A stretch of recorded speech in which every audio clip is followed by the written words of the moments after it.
रामलीला। एक प्रचलित मान्यता के अनुसार तुलसीदास जी ने जन्म लेते ही सबसे पहले राम कहा था, इसीलिए उनका शुरुआती नाम राम बोल पड़ गया।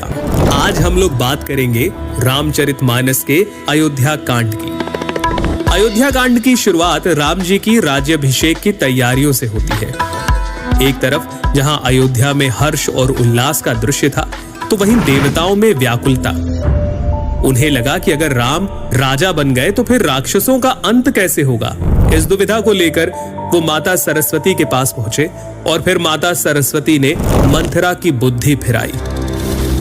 मंथरा ने कैकेयी से कहा, यदि कल राम का राज तिलक हो गया तब समझना कि विधाता ने तुम्हारे लिए विपत्ति का बीज बो दिया।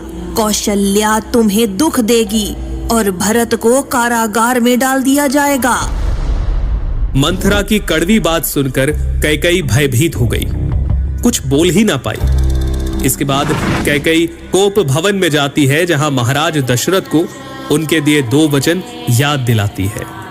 हे प्राणनाथ, सुनिए, मेरे मन को भाने वाला एक वर दीजिए। भरत को राज तिलक और दूसरा वर भी मैं हाथ जोड़कर मांगती हूँ। राम को 14 वर्ष के लिए वन में निवास। कैकेयी की बात सुनकर महाराज दशरथ सहम गए। उनका शरीर ऐसा हो गया जैसे ताड़ के पेड़ पर बिजली गिर गई हो। इस सूचना के बाद अयोध्या वासियों का हर्ष विषाद में बदल गया। राम, लक्ष्मण और सीता जी वनवास के लिए तैयारियां करते हैं। उनके चलते ही महाराज दशरथ मूर्छित हो गए और नगरवासियों को सोया हुआ छोड़कर वे आगे बढ़ चले। इसके बाद श्री राम श्रृंगवेरपुर पहुंचते हैं, जहां निषाद राज उनकी सेवा करते हैं और फिर केवट की नाव में बैठकर राम, लक्ष्मण और सीता माता गंगा पार करते हैं। इधर अयोध्या में श्री राम वियोग में महाराज दशरथ स्वर्ग सिधार गए और अयोध्या में वापस आकर जब भरत जी को सारे घटनाक्रम का पता चलता है तो उनके सारे अंग क्रोध की अग्नि में जलने लगते हैं। अपनी तूने सारे कुल का नाश कर दिया। यदि तेरी इतनी ही बुरी रुचि थी तो मुझे जन्म लेते ही मार क्यों नहीं दिया? अरे कुमति, तेरे हृदय में ये कुविचार आया तभी तेरे हृदय के टुकड़े टुकड़े क्यों नहीं हो गए?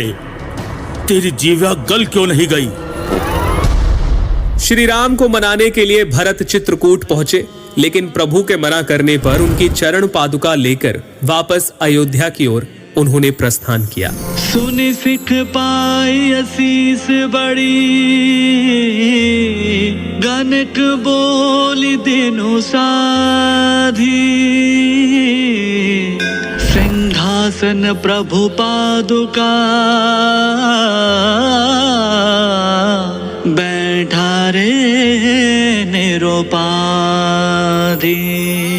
इस तरह अयोध्या कांड यही संपन्न होता है। हम आगे जानेंगे अरण्य कांड के बारे में, जहां इंद्र पुत्र जयंत अपनी कुटिलता के चलते रामद्रोही बन जाते हैं।